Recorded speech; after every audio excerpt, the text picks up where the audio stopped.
ரிக்ஷாவுக்கு 3 ரூபா போதும்னு சொல்லிட்டு இங்க வந்து 5 ரூபா கேக்குறான். என்ன நீ சாப்பாட்டு நேரம் ஆயிடுச்சு, இன்னும் பையில பாத்துக்கிட்டு இருக்க? எந்திரி, கை கழுவு, சாப்பிடலாம். இல்ல, நீ எடுத்து வச்சுட்டு போ, நான் சாப்பிடுறேன். எடுத்து வச்சுட்டு போறதா? நீ சொன்ன நான் விட்டுடுவேனா?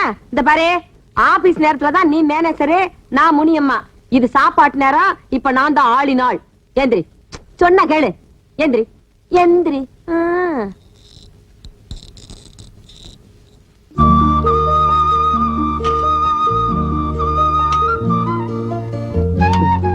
சாப்பிடுமா. என்னம்மா எப்ப பார்த்தாலும் வீட்டையே நினைச்சுக்கிட்டு இருந்தா எப்படி? உங்க அம்மா அப்பா பத்தி தான் தெரிஞ்ச விஷயமாச்சே. அதையே நினைச்சு நினைச்சு நீ ஏன் சாப்பிடாம உடம்பு கெடுத்துக்கிற? சாப்பிடுமா. நீ சாப்பிட மாட்ட, நானே ஊட்டி விடுறேன்.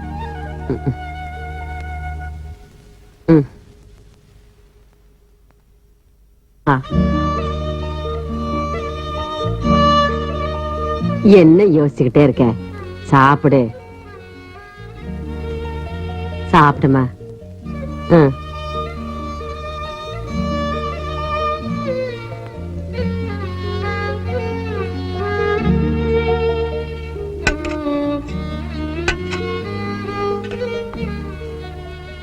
இன்னைக்குதான் நான் கொஞ்சம் அதிகமா சாப்பிட்டிருக்கேன்.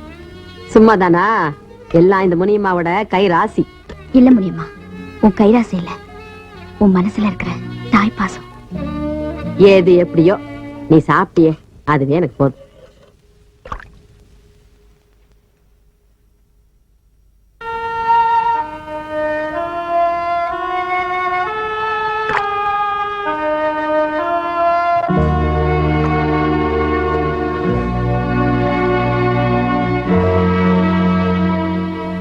என்ன சுந்தரா, போற போக்க பார்த்தா பானையவே காலி பண்ணிடுவோம் போல இருக்கு. அது ஒண்ணு இல்ல முடியுமா, இந்த பக்கத்துல புதுசா செட்டிநாடு ஓட்ட ஆரம்பிச்சிருக்கல. ஆமா, பக்கத்துல சாப்பாடு ரொம்ப பிரமாதமா இருந்துச்சா, ஒரு பூடி பிடிச்சிட்டேன்.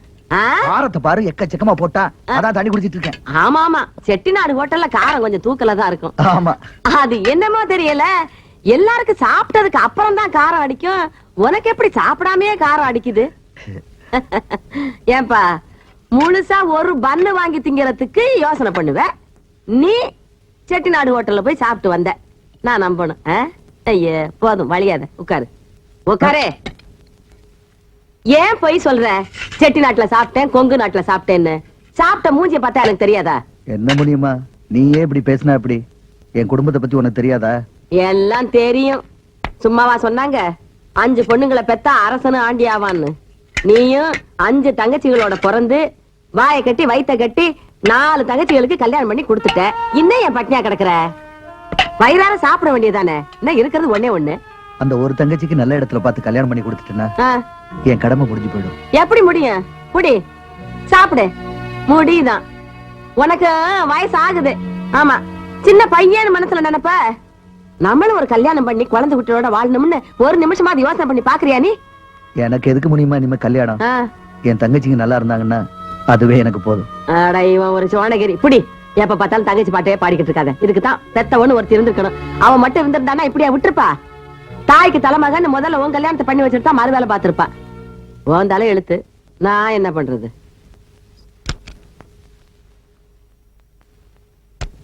என்னம்மா கூப்பிட்டியாமே? முனிமா, இப்ப நீ சுந்தரத்துக்கிட்ட என்னமோ பட்டினி சாப்பாடு தங்கச்சி கல்யாணம்னு பேசிட்டு இருந்தியே, என்ன அது? ஆடா, அந்த தம்பி கதையே என் அம்மா கேக்குற. நீ சொன்னா தானே தெரிஞ்சுக்க முடியும். என்னத்த சொல்றது? அந்த தம்பி கூட பிறந்ததுங்க 5 தங்கச்சிங்க. ஆத்தாக்காரியும் மண்டையை போட்டுட்டா, அப்பங்காரன் எவ்வளையோ இழுத்துக்கிட்டு எங்கேயோ ஓடியே போயிட்டான். அதுக்கப்புறம் இந்த தம்பி தான் அந்த பொண்ணுகளுக்கு அண்ணனா மட்டும் இல்லாம அப்பாவாவும் இருந்து 4 பொண்ணுங்களுக்கு கல்யாணத்தை பண்ணி கொடுத்துட்டான். கடைசி பொண்ணுக்கு மாப்பிள்ளையும் பார்த்து ஏற்பாடும் பண்ணிக்கிட்டு இருக்கான். தங்கச்சிகளுக்கெல்லாம் கல்யாணம் பண்ணி வைக்கிறான், தனக்கும் ஒரு கல்யாணம் பண்ணிக்கணும்னு யோசிக்கிறது கூட இல்ல. பாவி மகன், எந்த நேரத்துல பிறந்தானோ சாயங்காலம் வரைக்கும் ஆபீஸ்ல பியூனா வேலை பாக்குறான். ராத்திரி நேரத்துல ஹோட்டல்ல சர்வரா வேலை பார்ப்பான். லீவு நாள்ல ரிக்ஷா ஓட்டுவான், பெட்ரோல் பங்க்ல வேலை பார்ப்பான். இப்படி எல்லாம் கஷ்டப்பட்டு தங்கச்சிகளை காப்பாத்துறான். ஆனா அவன் வயித்த மட்டும் பட்டினியாவே போட்டுக்கிறான். மை காட், இந்த காலத்துல இப்படி ஒரு மனுஷனா? என்ன பண்றது, தலையெழுத்துன்னு ஒண்ணு இருக்கே, அதை யாரால மாத்த முடியும்? சரி சரி, எனக்கு நேரம் ஆச்சு, நான் வரட்டுமா? சரி முனியம்மா. உஷா கண்ணு, வீட்டுக்கா கிளம்பிட்ட? ஆமா முனியம்மா. என்னடா அது ஆச்சரியமா இருக்கு. வழக்கமா 7-8 மணி ஆனா கூட வீட்டுக்கு போறதுக்கு மனசு வராது. இன்னைக்கு என்ன டான் 5 மணிக்கே கிளம்பிட்ட? மூஞ்சிலாம் வேற சந்தோஷமா இருக்கு. என்ன ஏதாவது விசேஷமா? ஆமா முனியம்மா, இன்னைக்கு என்ன பொண்ணு பார்க்க வராங்க. ஐயா, பொண்ணு பார்க்க வர்றாங்களா? என் ராசாத்திக்கு கல்யாணமா? மாப்பிள்ளை யாரு? போட்டோ பாக்குறியா? கையிலே வச்சிருக்கியா? என்ன அட, எப்படி இருக்காரு? அடாடா, அவருக்கு என்ன, என் ராஜாத்துக்கு ஏத்த ராஜா மாதிரி இருக்காரு. கல்யாணம் ஆன பிறகு நாங்க அமெரிக்கா போறோம். அமெரிக்காவா? அங்கே இருக்க போறீங்களா? பாத்தியா, உன் மனசு போலவே ஆண்டவன் உனக்கு எப்பேற்பட்ட வாழ்க்கையை கொடுத்திருக்காரு. நீ நல்லா இருக்கணும். இந்த பாரு, எங்க இருந்தாலும் இந்த சோத்து கூட முனியம்மாவை மட்டும் மறந்துடாத. என்ன முனியம்மா அது? யார மறந்தாலும் உன்னை மறக்க முடியுமா? சரி சரி, நேரமாச்சு, கிளம்பு. மாப்பிள்ள வந்து காத்துக்கிட்டு இருக்க போறாரு. இந்த பாரு, போகும்போது மறக்காம தலை நிறைய மல்லிகைப்பூ வாங்கி வச்சுட்டு போ. என்ன? வா.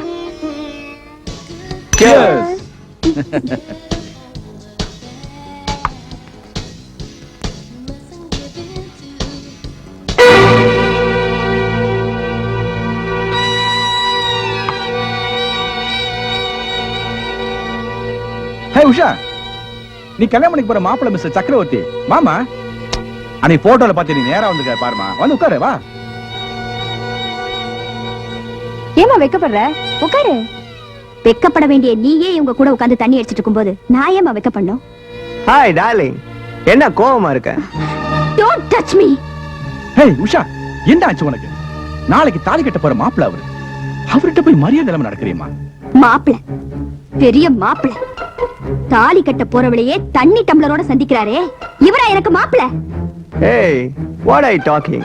தண்ணி அடிக்கிறவன் தாலி கட்ட ஆசைப்படக்கூடாதா?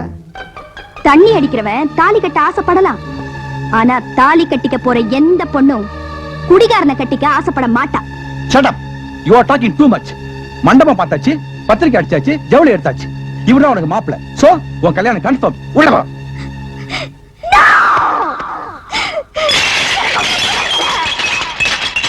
இந்த கல்யாணம் நடக்காது. I hate you. I hate you. எனக்கு நீங்க அம்மா இல்ல, எனக்கு நீங்க அப்பாவும் இல்ல. I hate all of you. Get lost.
Usha கண்ணு, என்ன கூப்பிட்டியா?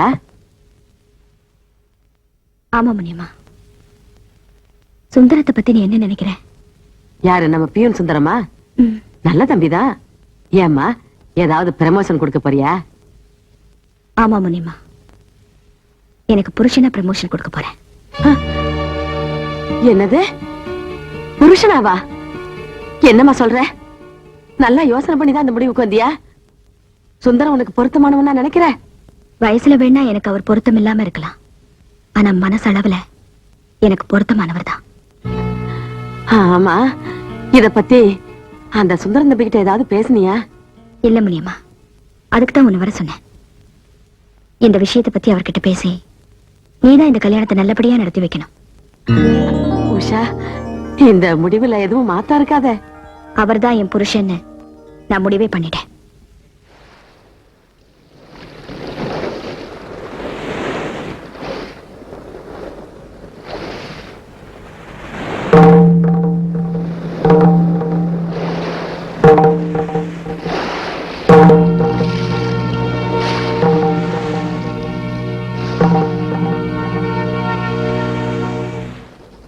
என்ன சுந்தரம், இன்னைக்கு சாயந்தரம் உன் முடிவை சொல்றேன்னு சொன்ன.